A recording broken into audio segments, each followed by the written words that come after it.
Thanks for tuning in and welcome to Fired Up. I am Bob Irwin, your host for this show. We're coming to you from the gun store in Las Vegas, Nevada. This program is all about guns, politics, and self-defense.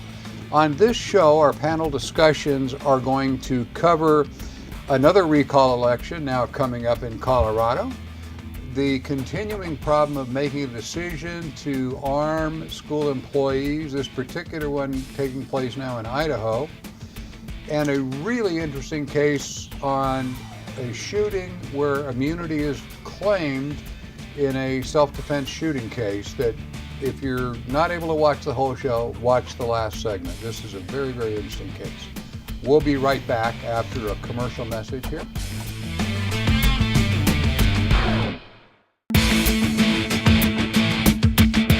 We are back on Fired Up. We have yet another recall motion in Colorado to eliminate another anti-gun state senator up there. This one is a bit more crucial to firearms owners. This is one of the more radical senators that they missed before, and by her losing her office would tip the balance of the politics in the state of Colorado, given the majority that one side or the other has in the Senate right now. So this becomes a very interesting election. It's not really on what we're talking about on the script tonight, but we just were informed that Governor Brown in California has vetoed their bill they had on his desk for banning assault rifles, and I have great belief that this was done in part because of the election in Colorado. Absolutely. The recalls of Senator John Morse, who was the Senate Majority Leader in Colorado, and Angela Guerin, who was vehemently anti-gun, both were pushing the bills. They took a beating. They both got recalled by fairly substantial margins. It was relatively impressive. They'd voted to restrict standard capacity magazines. They pushed a big background check through and out-of-state transfers of guns and checks on everything. And the recallers had originally tried to recall this other politician. They stopped that attempt, and now they're going to go because they got these two. And I think you're right. I think Governor Brown saw the writing on the wall, as do other politicians. Well, the voters in Colorado, they just don't want people to tell them how they can defend themselves with how many bullets that they have. You know, they mandatorily have to defend themselves in a magazine. Well, this thing was so goofy from the beginning because they originally had a 10-shot magazine, and then the anti-gun people changed it to 15 to try and get the gun people to go along, but they're missing the point.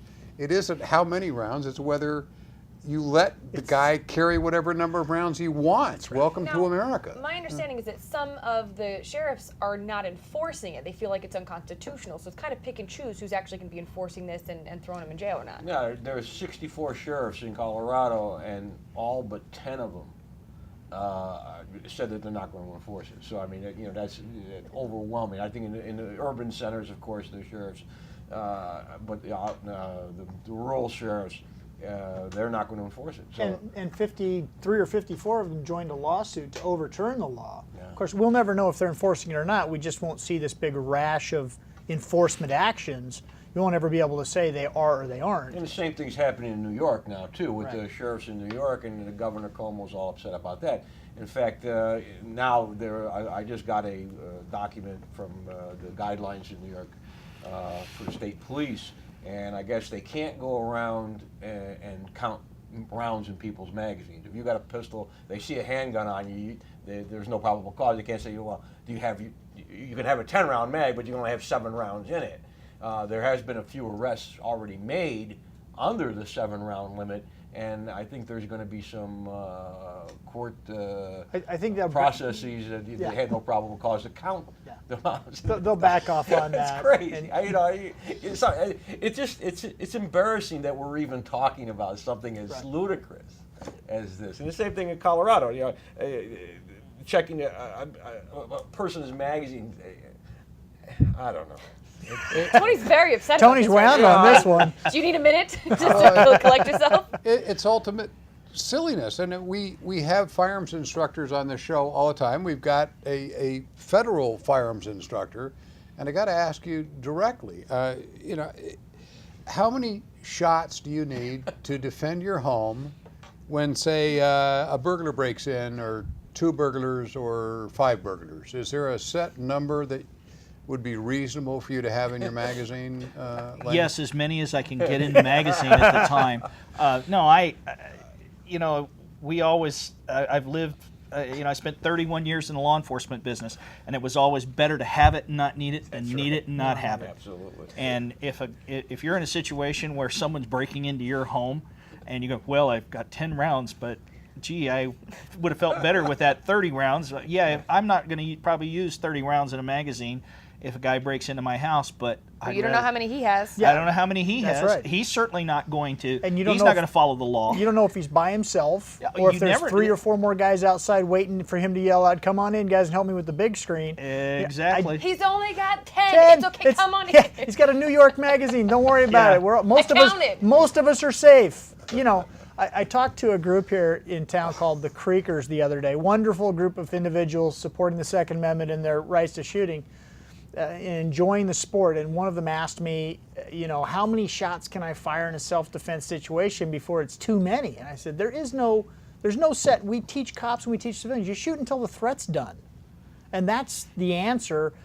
For a politician to come along and say, well, 7 is a reasonable number, 10 or 15, any number is a reasonable number. If you need more than that, you shouldn't have been there. Well, I shouldn't have been in my own house. Yeah. Maybe we could drop the guy in the middle of Oakland with 7 rounds and go, see if you can make it to the border. Well, and it cracks me up too, because I see earlier this year when the Congress was trying to ban assault weapons and all that. At the same time, the Department of Homeland Security was going out per bid for, I think, 3,000 M4 rifles with 30-round magazines. Yeah. Well, wait a minute. Those guys are defending their lives. They're not going out in combat. They're out there and they're giving them 30 rounds because that's why. It's even better. They intentionally put on the requisition self-defense patrol rifle. Yes. Not EBR, not assault rifle, self-defense patrol rifle. Identical to what you can go down to the sporting goods store and buy. Now, Or the gun store. Some places. Yeah, some places. do recalls work on a federal level? No. There's a subject. Yeah. The recall of the president is called impeachment or the election cycle, if that's where you're going, Emily.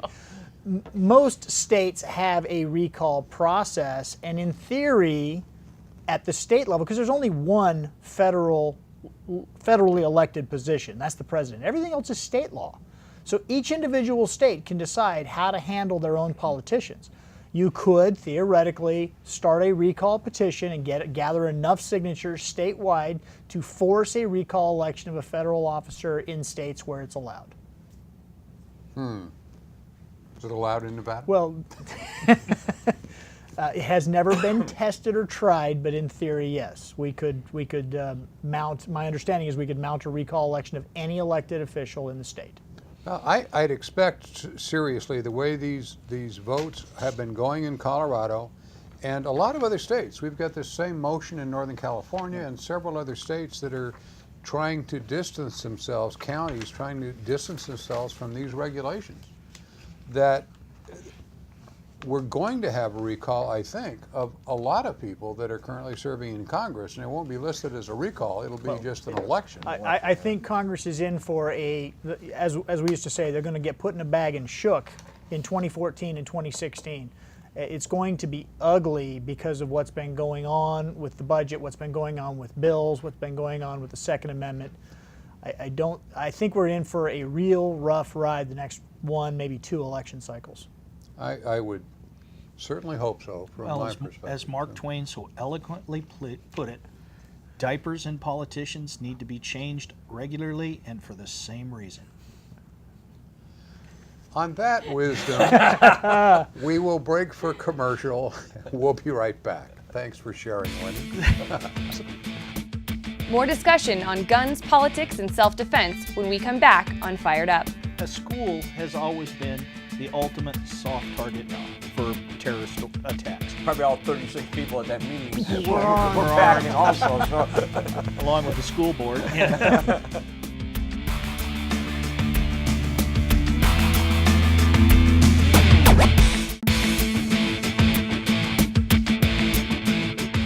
Welcome back to Fired Up.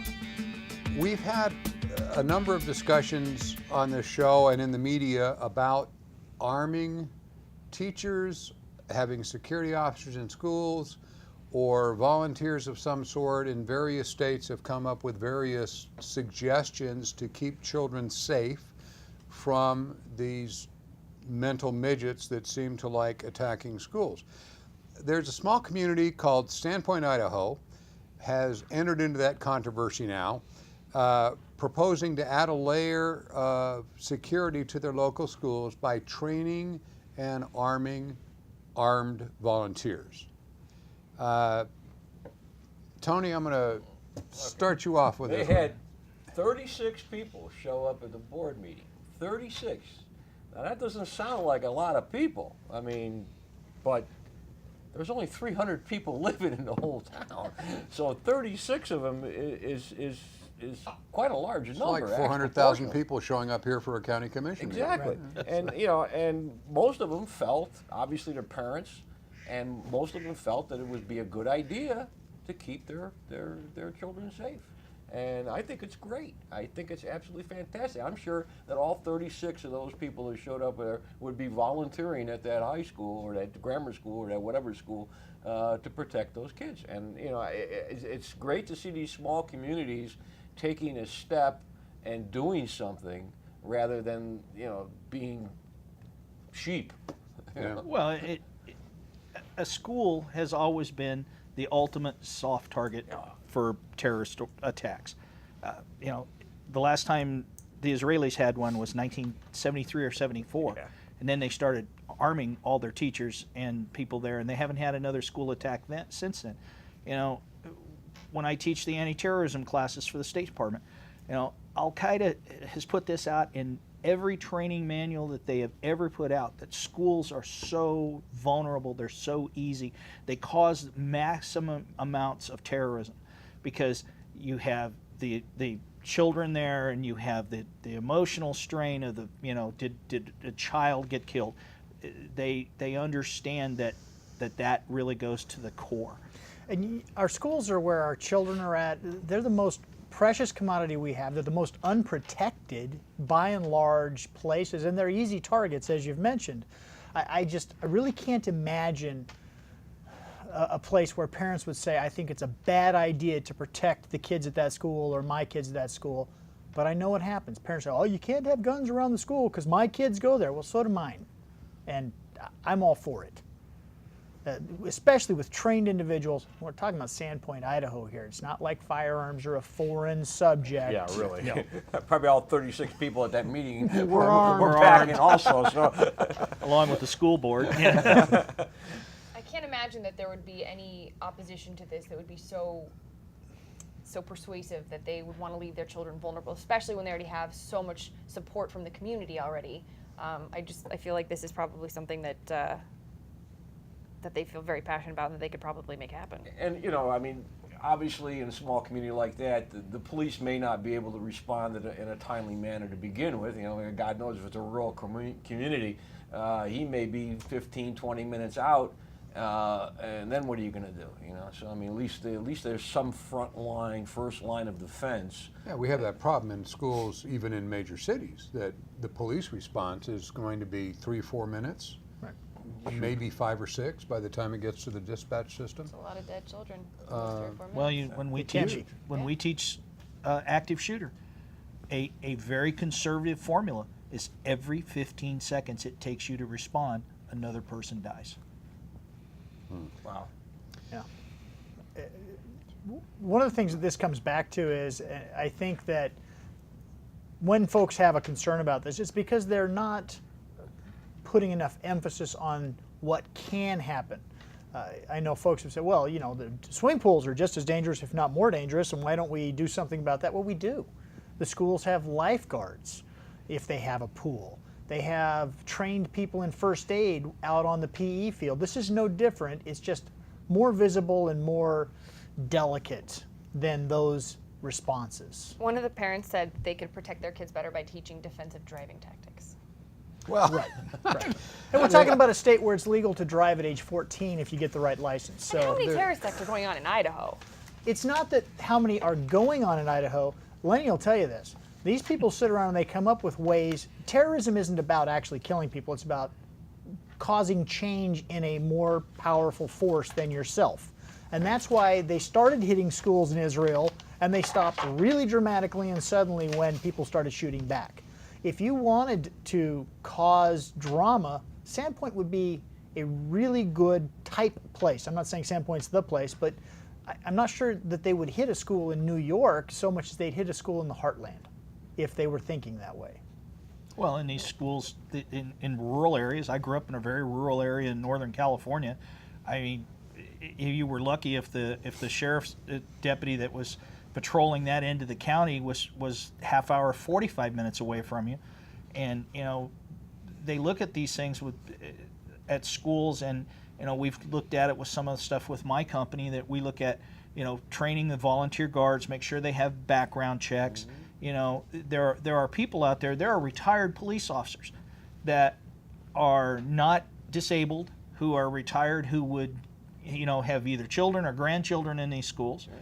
And they would certainly give of their time, I guarantee you. And you get some grandpa in there with his 870 Vegematic, and I'm sure that that would be a great deterrent right at the front gate. It's a huge deterrent. You know, is he going to do some damage to somebody coming in the door? Certainly. And would he delay any bad things happening? Sure he would. Of course. You know, and the fact that they cannot, you know, they're having arguments even in this little school district of doing that is just people being unaware of the real world around them.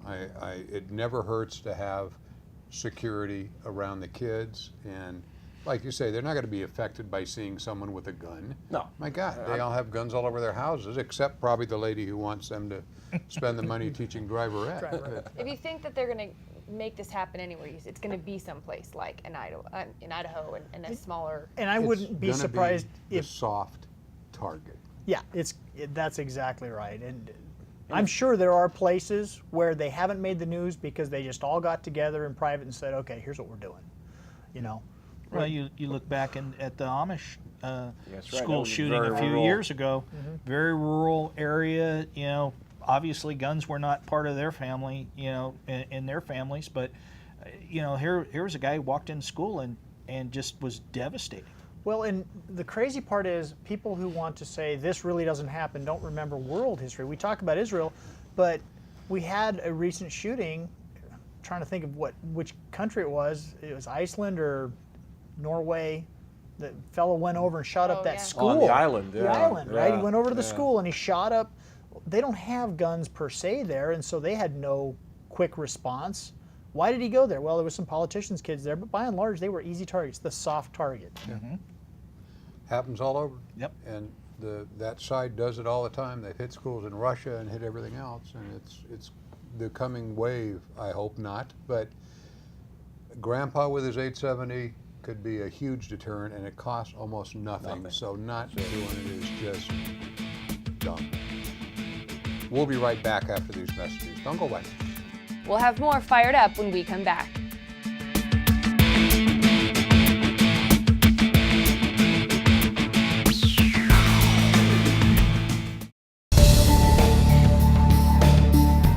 This is a Taser C2 model that we actually carry right here at the gun store.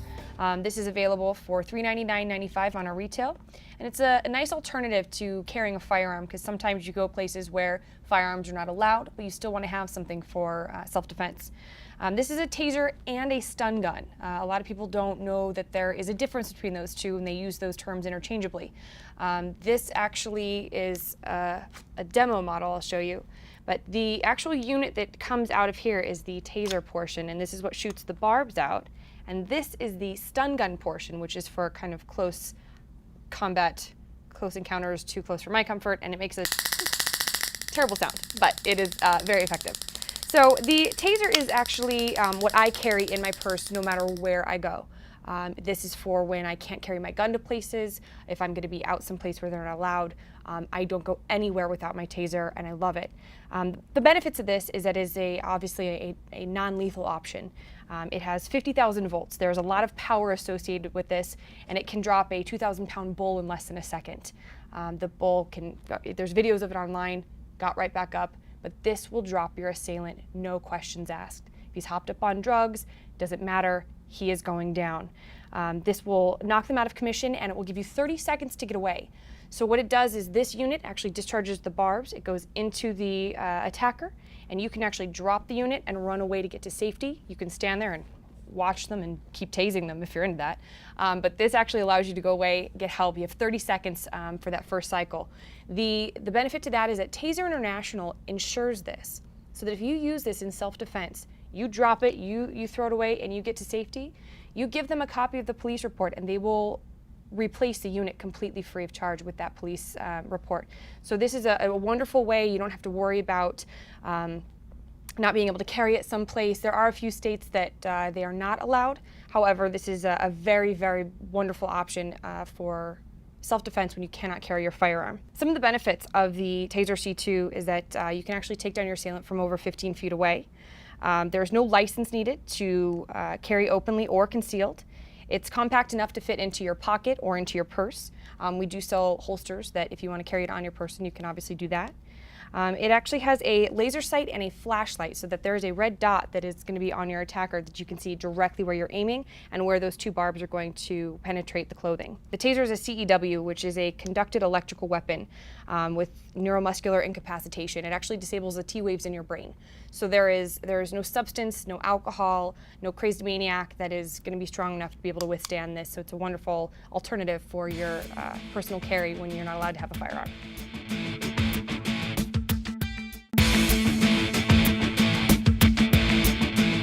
Good morning. Welcome to Fired Up with Bob. We're going to take some time and answer some of the questions submitted by our viewers. Is there a good place to shoot sporting clays in Las Vegas? Yes, Pro Gun Club in down toward Henderson in Boulder City has an excellent course. The range that they put in at the county, at the Clark County shooting range, they call it now, has a sporting clays course. The one in Boulder City at Pro Gun is a little more complex. It's got grown trees and things. It's been there a longer time. I'm not sure who costs more, one or the other, but both of them are good. If you're going to pick one or the other, I'd pick Pro Gun. It's got a really nice clubhouse and all sorts of things attached to it now. And they may at the other shooting park, but I haven't been there in a while. So I'd go with Pro Gun. The next question says, does using shot shells in your pistol harm your barrel? No, they're quite safe in your barrel, no problem. That was easy. What gun has more stopping power, a 9mm, a 40, or a 45? What is the real difference? The real difference is very little. When we do studies, police do studies of wound ballistics, and they make large charts of how many bad guys were hit with this single type of cartridge at what range by one bullet or two bullets and so forth, you'll discover that the one shot stops with 9mm in the best 9mm, the expensive stuff that's, $35 for a 20-round box. You'll get a one shot stop, meaning one hit in the torso will cause the bad guy to stop whatever it is he's doing about 92% of the time. With 40s, it's about 95% of the time. With 45s, it'll approach 96% of the time, depending on the bullet. So you're dealing with above 90% stop rate with any of them. And generally, the bigger the cartridge gets, the less shots you get in your gun. So it's a trade-off, be carrying the same size gun of having 15 9mm or 12 40s or 9 45s. I personally opt for the more shots with the slightly less lethal load, mostly because I've seen so many people over all these years miss so often in gunfights when the chips are down and their hands are shaking and they're sweating and you just lose track of everything in the middle of a gunfight when your life is on the line. So I would personally go for the 9mm. You will get arguments from everybody in the gun business that 40s are better, or 45s are better, or 357 SIGs are better, or 32s are better, or whatever. There's as many opinions as there are experts. Trust me, and buy the 9mm. I'm right. Another viewer said that they are going on a kayaking and river rafting trip next month, and they want to know if you had any tips for a way to concealed carry that is also waterproof. Wow. Yeah, there's lots of ways to do it. You can use any type of plastic container that keeps water out, and they sell Tupperware at almost every store there is. You can see the gun is in there, so know what it is, so you don't mix it up with your sandwich. And they're very watertight. You might, just to keep the lid from popping off accidentally, put a piece of tape around it or a big rubber band, and it's taken care of. It's going to be waterproof. If it goes underwater, you might want to have a string on it attached to the boat. But it'll sink, and they're hard to find in the rapids. Well, that's going to end our question segment. If you have anything that you'd like to ask Bob or any of our other panelists, please write us at questions@firedupwithbob.com. Thanks for watching. We are here at the Rocky Mountain Show with the NRA booth. Maggie is currently running, and I know we've talked about people joining the NRA, and give me a couple of minutes as to why they should, or we should go beat them up if they don't.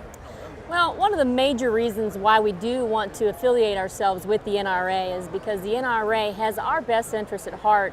We firearms owners protecting not only our Second Amendment, but all of our civil liberties. Joining the NRA, you also get updated with magazines on a monthly, you'll get a monthly issue subscription. You can actually get the American Rifleman. You can also get the America's First Freedom. They also have a great hunting magazine. They'll keep hunters updated on the latest and greatest rifles and ammunition that are out there. Also joining the NRA, you get a lot of coverage for your firearms. You get $2,500 worth of firearms care in the event that your firearms are ever lost, stolen, or burnt in a fire. We also have $5,000 worth of disability in the event that you accidentally shoot your foot off. $5,000 worth of disability will actually go towards your medical expenses. Not only being a part of the NRA is a huge, huge privilege. With that privilege comes great responsibility, and the NRA does hold great responsibility for our firearms. You know, being able to conceal carry or open carry, states are different. But the NRA is pro-firearm for self-defense, and then also for hunting, also for recreational. We actually do a lot of recreational shooting through the NRA. I'm an NRA certified firearm safety instructor as well. Being a part of the NRA has really changed my life and has really changed the lives of Americans being able to have their Second Amendment protected. And if you're out there watching Fired Up and you are not an NRA member, you need to be. We're going to put a crawl on the bottom of here to show you where to contact them to join. And if you value your gun rights, you need to be a member. We'll be right back.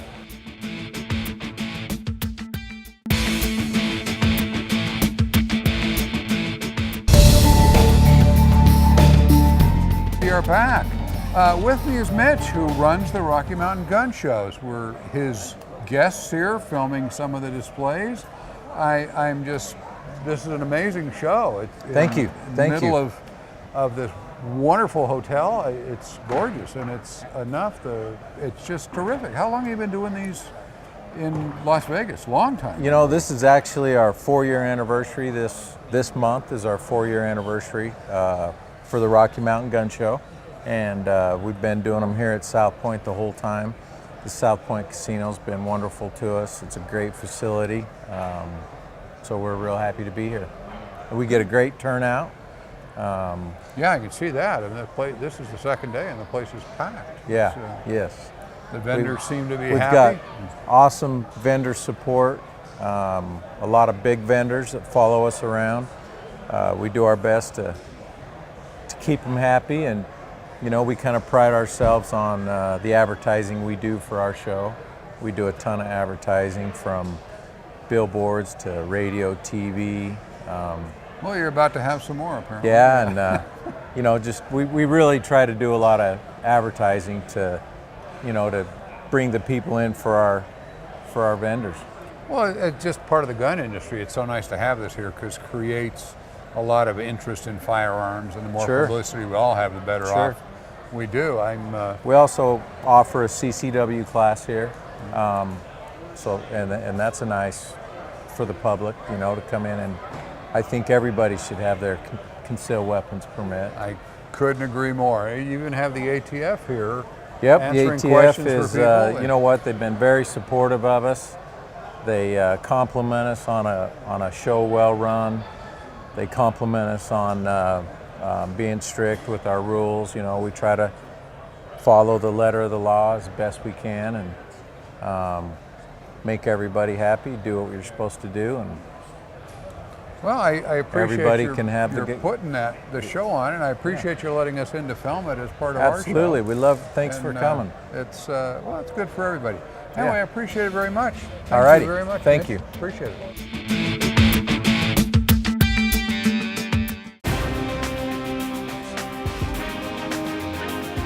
Hi, this is Tony D with the Gun Store in Las Vegas, and today's historical firearm is kind of a unique gun. It is the Portuguese FBP M48 submachine gun. This is a unique gun made by the Portuguese, but they stole a lot of features from different manufacturers. The butt stock or the wire stock, they took directly from our grease gun, our M3 grease gun. The bolt assembly is from an MP40. In fact, it is such a close copy of the MP40, we actually use the Portuguese bolt assemblies in our rental MP40 because they're a lot cheaper than the original German ones. The magazine is the British Sten gun magazine. It is the same magazine that they used in the Sten gun, same caliber 9mm.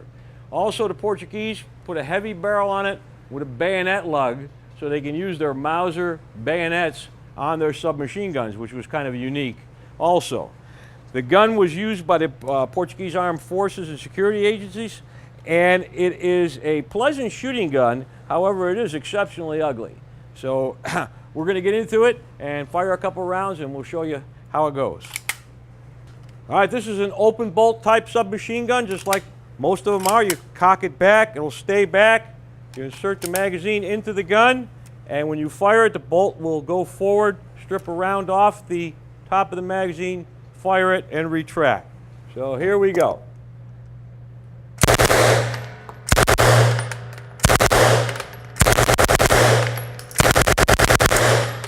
It is a pleasant gun to shoot. It's very controllable, and it's pretty accurate. And it's not a bad little gun. It just looks worse than it really is.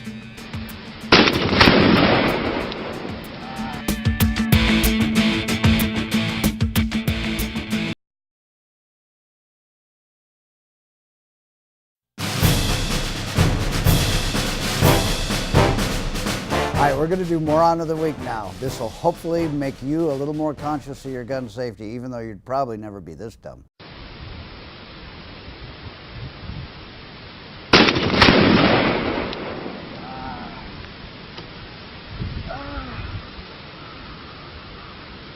Holy jeez, man! Holy jeez, man! God, this man. Oh, man. Scary? Check it. Oh, morning. Ah, oh, tabarnak. Ah. Okay. Ricochets can happen to anybody. Metallic targets are not your friend. Create distance, create good angles. Don't let it happen to you. Quite often I'm asked, what do I do if I'm involved in a shooting? And that's a complex answer.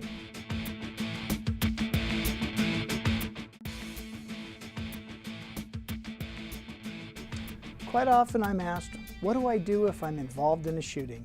And that's a complex answer.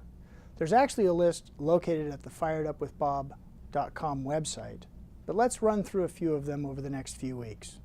The first and most important thing you need to understand is, if you have to defend yourself with deadly force, you need to contact the police. You need to calm down first, though. The worst thing you can do is immediately make a phone call while your heart rate is still elevated and you're still in fight or flight mode. You need to decide that the area is safe and then contact the police and ask for police and medical assistance to come to your location. If your location is your home and your area has a 911 system that automatically identifies the phone, the police will already know where you're at. Quite often, however, with cell phones, they don't know, and so you will need to describe the situation. Tell them very briefly that you were forced to defend yourself, that a man or a woman has been shot, and they need to send police and an ambulance to help the injured individual. Don't say any more than you have to, and wait for the police to arrive. Next week, we'll talk about the next step in surviving the aftermath of a shooting. There are certain communicable diseases being found in game now.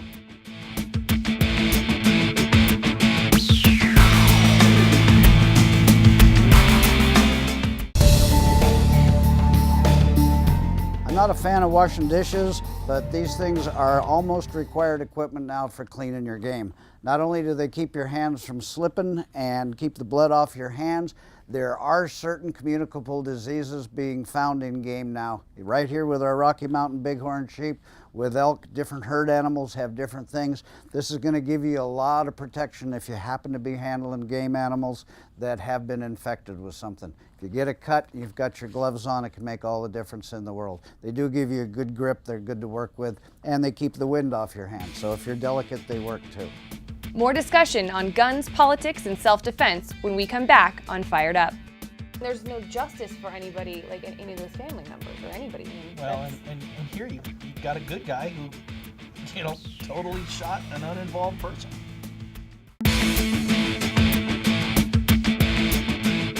And we are back here on Fired Up.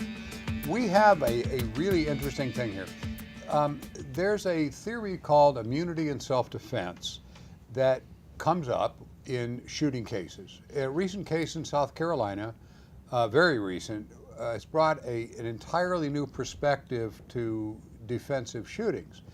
We're all aware of stand your ground laws that say you have no duty to retreat in the face of danger. And we have some castle doctrine laws here and there throughout the country which say that you may shoot in defense of your home where people are trying to come in. And those laws say that if you stand your ground legally or you shoot under a castle doctrine statute that says you can defend yourself, that you cannot be sued or criminally charged with that shooting, that it's legal. Here we have a little bit different case. We have a guy shooting in self-defense, but he hit and killed the wrong individual. Yeah, it's called self-defense immunity, and it's the law in several states. It's under attack right now in Florida as a result of the Zimmerman-Martin incident, but in South Carolina it seems to be alive and kicking very well. the way I understand it is that if you shoot in self-defense, you're correct, you were in fear for your life, you have a legal right to have your firearm and all that, you shoot and kill an innocent bystander who is not involved in the event, but you were doing it within your right, you're still clear. I mean, you're covered, you're immune, even though you killed the wrong guy accidentally. Yeah, that's what I'm reading in here. So like, I could just be a really bad shot and like murder a whole bunch of people. Like, how many people am I covered under this? Like do I kill up to 8 people on accident because I'm terrible, or that's why that 7-round magazine limit. That's it. Then I only kill up to those many. There we go. Well, it's different. Like if two armed robbers go into a 7-Eleven and the one armed robber accidentally shoots the other armed robber, obviously he's going to be charged with murder. Because now, I mean, that's not a self-defense. They were in a commission of a felony. So in a case like that, even though he accidentally shot his partner or whatever, that's not going to count. But in a case like this, with the immunity, like you said, he might be a pretty bad, just a bad shot. Somebody in the wrong place at the wrong time catches a bullet. And there's no justice for anybody, like any of those family members or anybody. I mean, well, and here you've got a good guy who, totally shot an uninvolved person.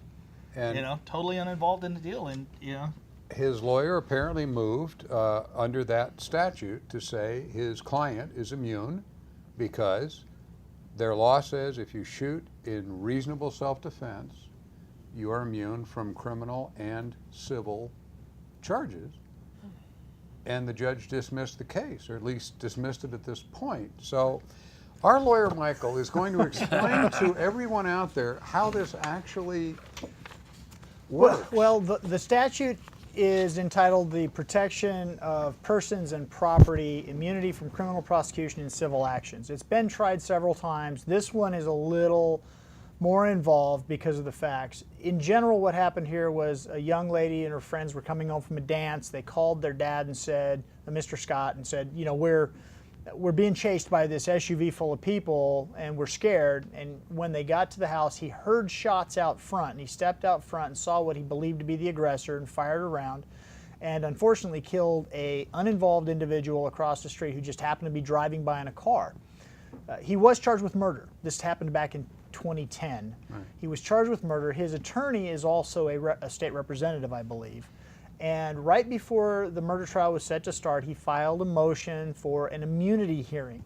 The judge found the 5 requirements for immunity under the statute were met. Now, to answer your question, Emily, they didn't draft this statute and put in a provision that says feel free to, you know, shoot as many innocents as you can.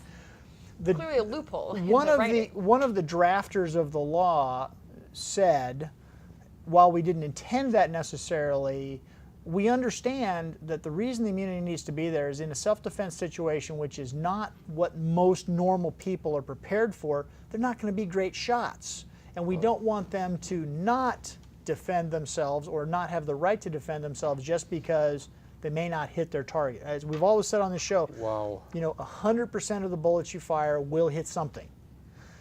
They're probably going to, now the way this came down, and it's a fairly recent decision, Judge Murphy found those 5 requirements were met. He had a legal right to be where he was at. He feared for his safety. He was protecting himself near his home or in his castle. He was in the front yard. And he had the right to use self-defense.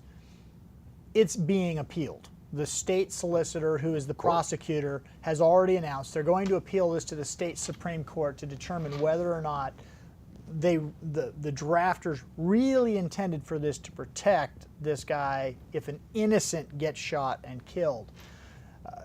Whether or not it will actually protect him from civil prosecution is also an open question, because I doubt that. That is a little more strenuous.